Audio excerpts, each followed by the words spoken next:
Welcome everyone to lesson 1.12 of Precalculus, which is all about transformations of functions. This one, a little bit weird, but it's honestly one of my favorite lessons in all of Precalculus. We're going to take functions and manipulate them, and all functions operate under the same behavioral rules when we manipulate them, which I think is really awesome. So let's get started. So our first transformation of the day is translation. Translation, vocab word back from geometry and maybe even middle school. We essentially are going to slide functions around, up, down, left, and right, and their image would be congruent or that of the exact same shape and size as the original.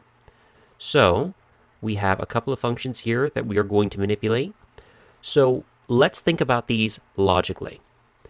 We're saying that g of x is equal to f of x plus 4. So we're plugging something in, we're getting an output, and then we're adding 4 to the output. Well, if I add 4 to the output at negative 3, which is 0, I would get 4. If I add 4 to the output of negative 2, I get positive 2. 0 at 1 would become 4, 1 at 2 would become 5, and 0 at 3 would become 4. So we get this function here. Sorry, it's a little ugly, but you get the idea. So plus outside moves it up. That makes sense. What happens when we have a plus on the inside? Well, negative 3 outputs 0. So what plus 4 is equal to negative 3? The answer is negative 7. So negative 7 plus 4 gets us a negative 3, which then has an output of 0. What plus 4 gets us the input of negative 1? Well, that would be negative 5, and that would give us an output of negative 2. Same thing again. What plus 4 gets us the 1 that has an output of 0? Well, negative 3 plus 4 is equal to a positive 1, which would therefore have an output of 0. So I think we have an understanding of what's happening here. When I add on the inside, it's moving it left by 4. So this was up and this was left. So what happens when we subtract then? Well, if I subtract after I evaluate the function, that is taking all of my outputs and reducing them by 4. So the output of 0 becomes negative 4. The output of negative 2 becomes negative 6. Output of 0 becomes negative 4. Output of 1 becomes negative 3. And then we get negative 4 again at 3. So we get this exact same congruent function, but it shifted down. Last but not least, we have minus 4 to the input. So what minus 4 is negative 3? Positive 1. What minus 4 is equal to negative 1? Well, that would be positive 3. What minus 4 is equal to positive 1? That would be 5. What minus 4 is equal to 2? That would be 6. What minus 4 is equal to 3? Well, that would be 7. We get this function here, which is right. So hopefully that makes sense in context of why they are what they are, but how do we remember this? Well, I like to remember that if we manipulate the output, which means that we're doing it outside of the parentheses of the f, it follows conventional logic. 1, it's moving vertically, up and down, because we're affecting the output. But plus is up, and down is minus. It makes sense, right? But when we evaluate the input, when we evaluate the x, it's the opposite of conventional logic. Adding moves it to the left, and subtracting moves it to the right. So a little mnemonic that I like to remember by is that my x's are crazy. So when I add, they do the opposite of what I would think, they go left. And when I subtract, they do the opposite of what I think, they would go right. And we don't know why. So that is translation. Reflection is flipping. So again, it makes a congruent image to the original, but it flips it. So let's look at that in context. So let's look at this reflection here in G. So g is defined as the opposite of f of x, negative f of x. So when I input something, it's going to take the opposite value, give me the opposite signed value of what I would get normally. So if I input a negative 4, I would typically get output a 3, but in this case it's going to output a negative 3. Negative 2 outputs 0. The opposite of 0 is 0. 0 outputs positive 2, so in this case it's going to output a negative 2. And then 2 outputs 0. Those are our only real nice points here. So it reflected, it flipped over the x-axis.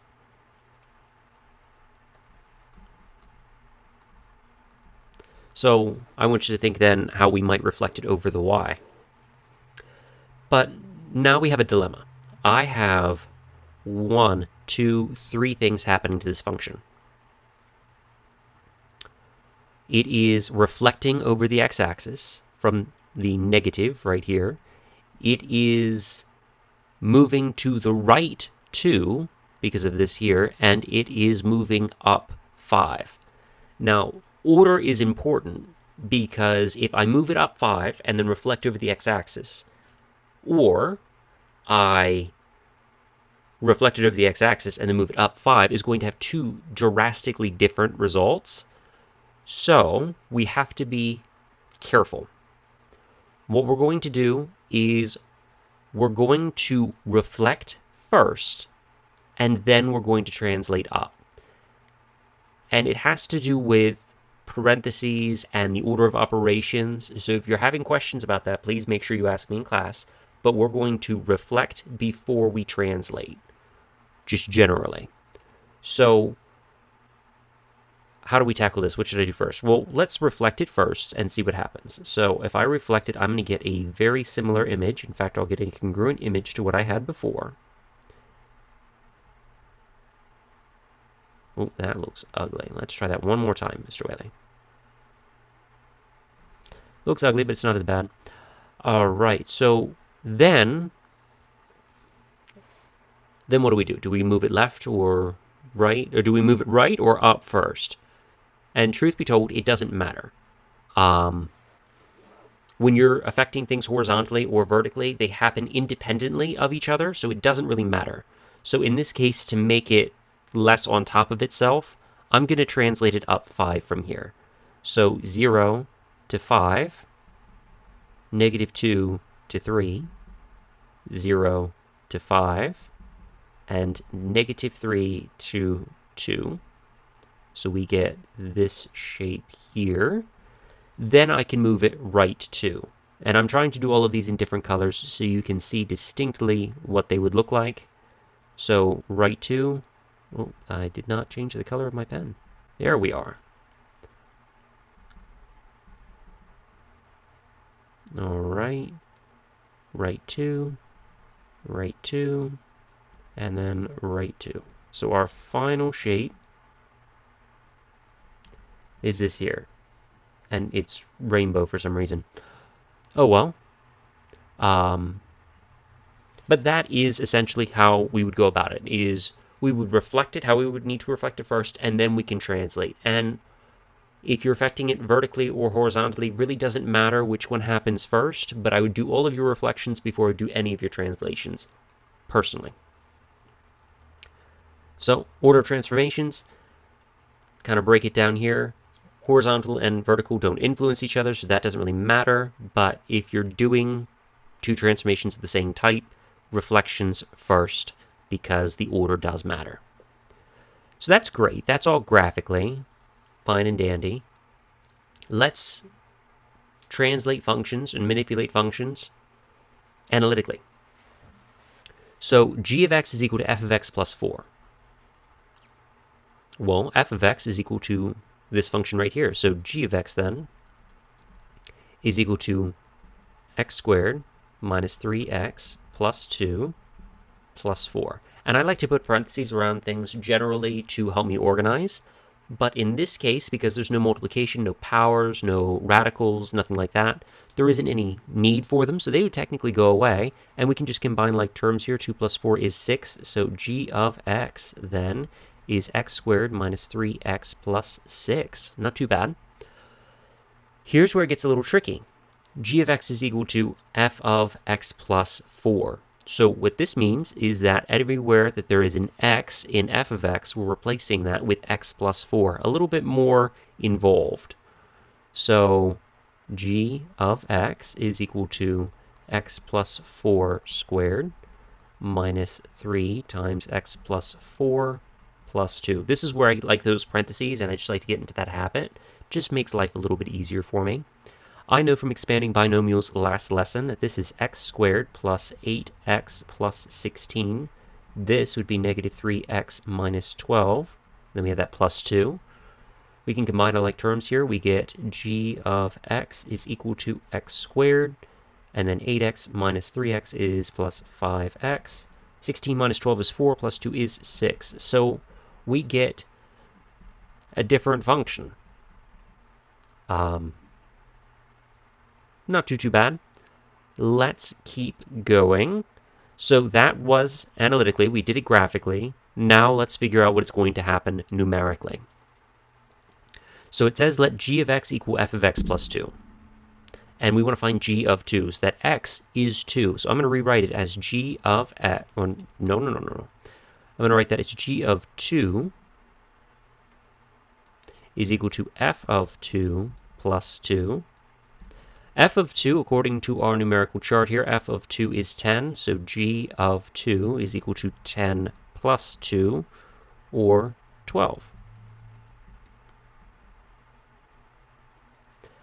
What happens when we manipulate the inside? Well, let's try that one out. We're going to do the exact same thing that we did before, so g of 4 is equal to f of 4 take away 2 plus 1. 4 take away 2 is 2, so we want f of 2, that is 0, so g of 4 is equal to 0 plus 1, or just g of 4 is equal to 1. Not too bad.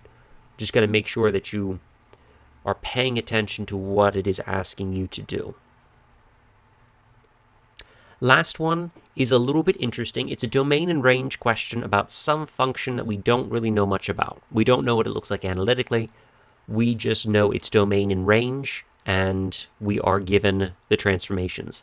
So what I like to do is I like to list what my transformations are, and I'm going to be a little layman with it. I'm not going to be like, it's translated up 5 units. Like, for me, if I'm doing it for myself, I'm being very generic with it. This is flip over, let me flip over x-axis.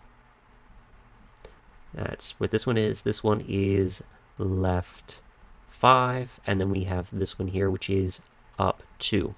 So flip over the x-axis is a vertical transformation, left 5 is a horizontal transformation, and up 2 is a vertical transformation. Verticals affect your outputs. They affect your range. Horizontal affects your domain. So let's start with the domain then. So domain was negative 4, 3. But we're going to go left 5. We're shifting all of the values left 5, so our range would be 5 less on both. So negative 9 to negative 2, inclusive. So this is our new domain. Our range is going to go through 2 modifiers. Remember, it's reflecting and it's translating up. So we have our range, which is 3, 9. The first thing we're going to do is we're going to reflect it. And when you reflect, it'll be negative 3, negative 9. Remember that your interval notation always has a lower number to the left. So it's going to be negative 9, negative 3. Then we're going to go up 2. So our final range is going to be negative 7, negative 1. Not too bad. So, just big idea here. Vertical transformations affect the range, and horizontal ones affect the domain. That is it for part 1. Part 2, we're going to start to discuss dilations. So dilation is a stretch or a compress of an image that makes it similar to the original. Not necessarily as accurate as the similar was back in geometry, but the idea still applies. So What this function is doing in the first one here graphically is we're taking all of our outputs and we're doubling all of our outputs. So I think we can start to see why that makes sense the way it does. -4 is an output of 3. Doubling that gives us an output of 6. 0 doubled is still 0. 2 doubled is 4. 0 doubled is 0. So we get this vertical stretch of this function. So we've taken it and we've stretched it vertically. Oop, moved on me. So that was a vertical stretch.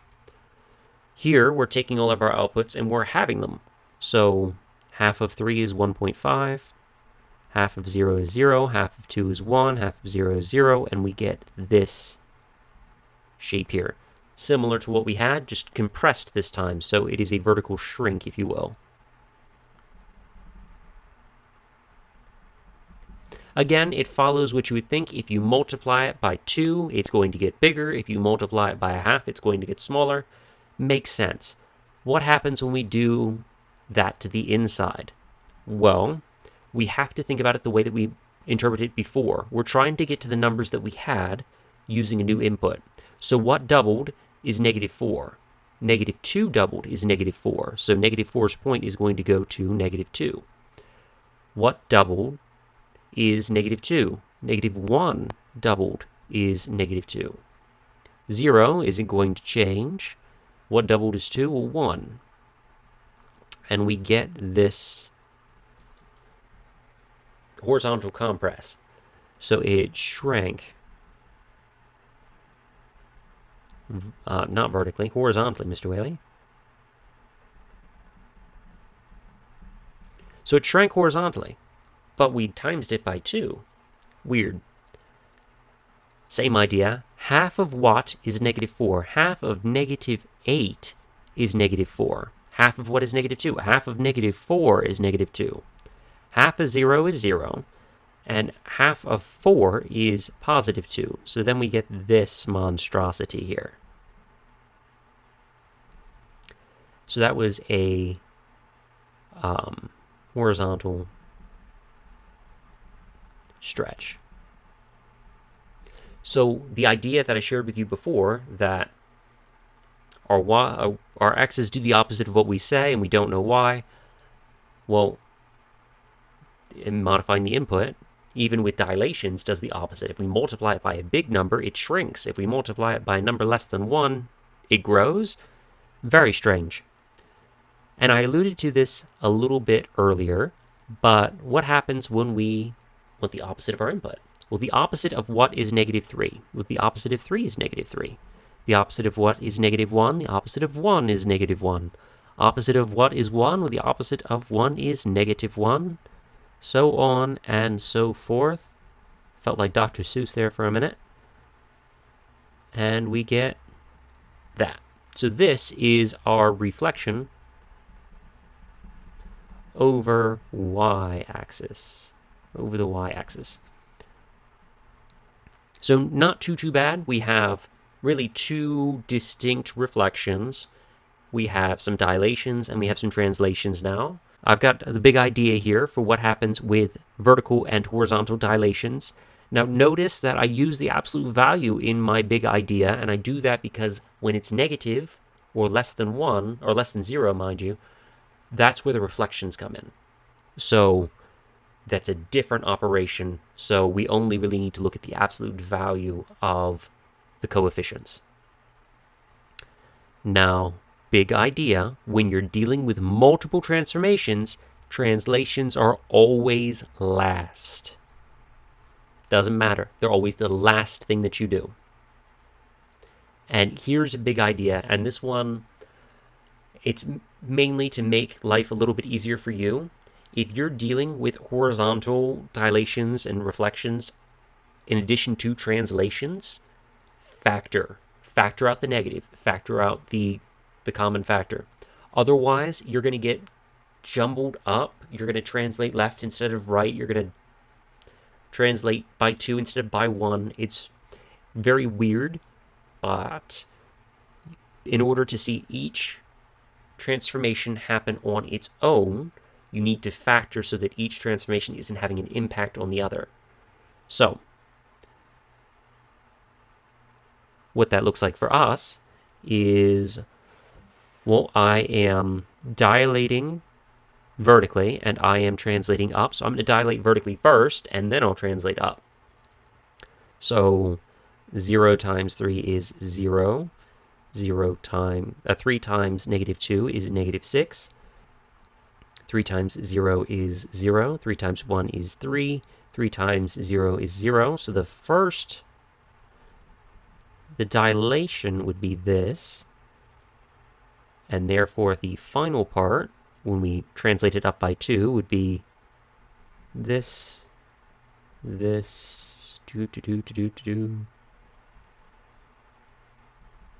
Alright, would be this guy here. So the reason I do them in different colors and I show each step is just so you can see how each transformation is affecting it. If you are like, this is baby stuff, Mr. Whaley, you can do it all in one, and that's perfectly fine. This one has 1, 2, 3, 4 things going on. We are reflecting it vertically. We are shrinking it horizontally. We are moving it left 3 and up 1. So focus on one aspect first. Focus on horizontal or vertical first. It makes no difference. In this case, I'm going to go vertical first, and I'm going to do both in one step, just so I don't have to draw 4 different times on my paper. So vertically, we are going up 1, but we're reflecting first. So reflection of 0 is 0, and then we'll go up 1. Reflection of negative 2 is 2, and then we'll go up 1. Reflection of 0 is 0, and then we'll go up 1. Reflection of 1 is negative 1, and then we'll go up 1, and so on and so forth. So the vertical transformations give us this shape. All right, so you got to be careful when you're dealing with a lot of transformations at once, because I already just messed myself up. So here's try 2. We are going to compress it by a factor of 2, and then we are going to translate. I'm going to do that all in one step for each point. So half of negative 3 is negative 1.5, and then we're going to go 1, 2, 3. Half of negative 1 is 0.5, and then we go 1, 2, 3. Half of 1 is a half, and then 1, 2, 3. Half of 2 is 1, and then 1, 2, 3. And then half of 3 is 1.5, and then 1, 2, 3. So we get this little guy at the very end in blue. So, again, this can be challenging. I tripped myself up just now. Be careful when you're doing this. It is very easy to mess yourself up. Let's do multiple transformations analytically and see what happens. So here, I'm going to do the same strategy I had before, which is everywhere I see f of x, I'm just going to replace it with the function. So g of x is equal to 2 times x squared minus 3x plus 2 plus 4. The parentheses serve a role now. They are telling us that the entirety of f is being multiplied by 2. So I am going to distribute 2x squared minus 6x plus 4, and then plus 4 on the end there. So g of x is equal to 2x squared minus 6x plus 8. Now let's try the next one. So, like before, if we're modifying the input, we have to modify the input of f itself. So g of x is equal to 1/3. And I'm going to use some braces. If you have a lot of parentheses, it's okay to switch what the parentheses look like. So I'm going to use hard braces. You can also use like curly braces. It can be whatever you want as long as you're able to distinguish a little bit, especially when you have multiple parentheses. So I'm going to do this so I know what parentheses are paired with what. So the first thing I'm going to do is I'm actually going to distribute that third. A third of 6 is 2. And a third of 3 is 1. Then I can distribute my 2. I get 2x plus 4 plus 1. And that gives me g of x is equal to 2x plus 5. Not too bad. let's manipulate functions analytically now. Not analytically. Let's manipulate them numerically now. So same idea as before. So g of x is equal to 5 of f of -1 minus 1. F of -1 is 12. So g of x is equal to 5 times 12 minus 1. 5 times 12 is 60.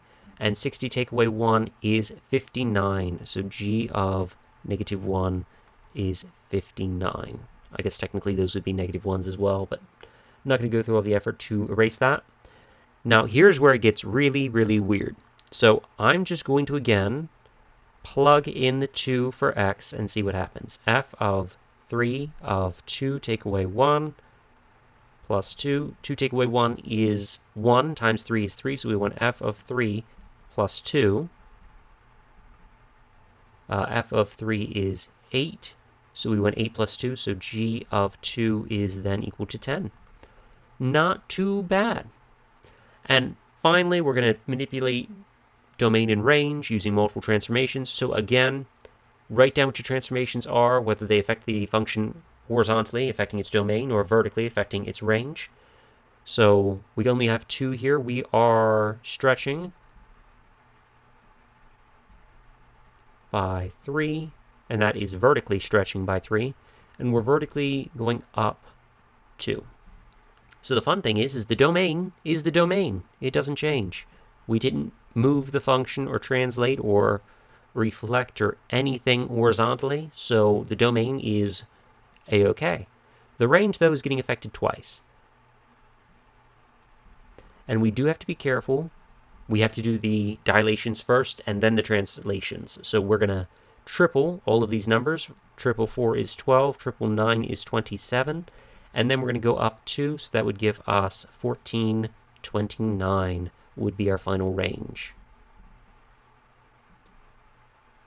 And that is it, folks. This is a longer lesson, but honestly, it's, in my opinion, one of the coolest because every function behaves this way. It doesn't matter about the polynomials and rationals we've been talking about. It doesn't matter about the exponentials, logs, and trig that we'll be talking about later.